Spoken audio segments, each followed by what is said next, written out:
Did you know every morning you wake up, you're in a battlefield? Not a battlefield with swords, guns, bombs, knives, one with your own undisciplined mind, your scattered thoughts, one where you're showing up to a battlefield completely unarmed. And within this battlefield, we can look at the First Peter chapter 4, verse 7, who drops an absolute bomb on us with, "The end of all things is near. Therefore, be serious and discipline yourselves for the sake of your prayers." Be serious and discipline yourselves for the sake of your prayers. Let that sink in for a moment. One, be serious. God is compelling us and telling us to actually take things seriously. Let that moment sink in. Two, discipline yourselves. God is calling us to be disciplined, and no matter what facet of life that we're trying to put our mind through things, whether it's faith or whether it's something that we're trying to advance in our career, sports, or whatever we set our mind to, and most importantly, for the sake of your prayers. God isn't only just telling you to be disciplined for yourselves and Him calling you for the glory of the kingdom, but He's telling you for your own benefit too. When you're seeking God in prayers, asking Him to help you with that test, asking Him to help you financially, asking you to clear your mind for some of the mental struggles that you're going through. He's doing this and He wants for your sake to be disciplined. When Peter wrote this, he wasn't just giving you lifestyle tips. He's showcasing that our discipline directly impacts our connection with God. You know what makes it even funnier is that we hear it all the time. Discipline this, discipline that. You should be disciplined in the gym. You should be disciplined in your schoolwork. You should be disciplined whenever you're focused on whatever sport or activity you're trying to pursue. Athletes don't win every game. Students don't ace every test. Businesses fail at every interaction. But it's the same thing to understand and be able to focus on it for ourselves and apply that same concept of discipline to whatever we set our minds to. We're so focused on telling others to be disciplined. I'm guilty of it myself, even telling you guys this. But at the same time, it's a matter of staying accountable and acknowledging that you don't have to be disciplined every day. That's a big misconception. As long as you focus on majority of the days or 5 days out of the week, you're disciplined.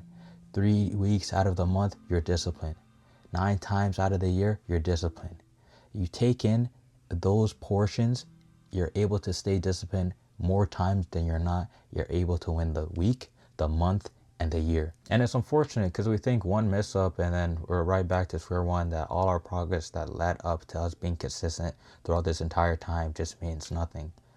God literally shows us that He has an endless love for both you and me, so that the amount of times you stumble, He acknowledges the path that you're traversing. And He knows that the journey for discipline is not going to be easy, but He's with you along every step of the way. You also just have to reach out to Him and make sure that you're holding yourself accountable and staying diligent, not only for your faith, but for whatever facet and aspiration you're trying to achieve, and stay disciplined at. This isn't just practical wisdom, it's biblical wisdom. As we see within Proverbs chapter 24, verse 16, it says, "For they fall several times, they rise again."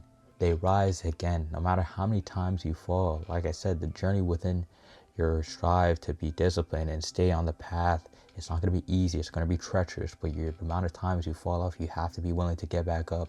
If you're just going to stay defeated, what's the purpose of even starting the journey to begin with? Because you're going to get knocked down several times, and each time you get knocked down, you're going to learn something along that way, which will help you get up again and again. To add another perspective of it, within the book of Colossians with the Apostle Paul, in chapter 3 verse 23, it says, "Whatever you do, work at it with all your heart, as working with your Lord."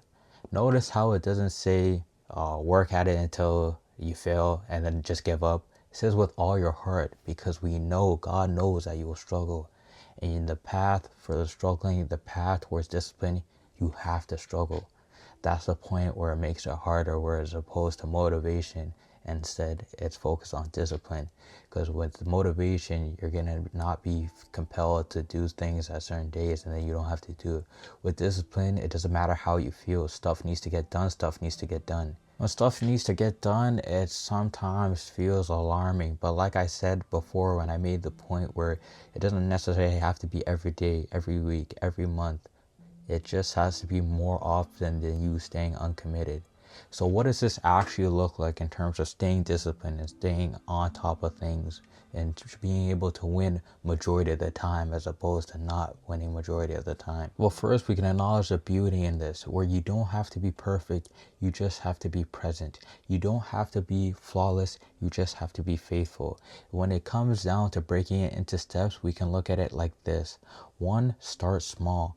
Whatever thing that we can focus and put our minds to give 100% effort for, then we can focus on the bigger task. If we stay disciplined in one area of our life, it would help and translate a lot better to tasks that are more bigger and more daunting that we think, oh, I don't know how I'm going to be able to go through this or do it every day, you know. And second, stay consistent. Building daily habits. Like I said, these transferable perspectives of building something small and working your way up with it. If you start with something small, it makes it easier to build a habit. The fact of repetition reinforces the thoughts within your mind to be able to stay consistent at something day in and day out, because then it requires less energy and less effort because now you're used to it. Fascinating thing about the human mind is we're so good at pattern recognition. So if we see certain patterns, it makes it easier for us to do certain things, no matter how big or how small. But like I said before, within the first step, doing certain things that are smaller helps building a bigger foundation for the things that are much larger. And third, keep a level perspective. Consistency matters more so than focusing on perfectionism. The consistency of winning multiple days, multiple weeks, multiple months will beat the overall feeling of I'm not doing enough. I don't feel like I've did as well as I could have possibly done. Staying consistent is more than half the battle. Just showing up every day is enough in itself, no matter how many things gets done. That's a true thing to focus on, because when you're consistent, your prayers get answered. You're more steadfast. You're more acknowledgeable. Your mind is sharper. You're able to stay on top of many things, and your impact becomes more formidable. Your effects that you have on other people's lives become great. They become magnified.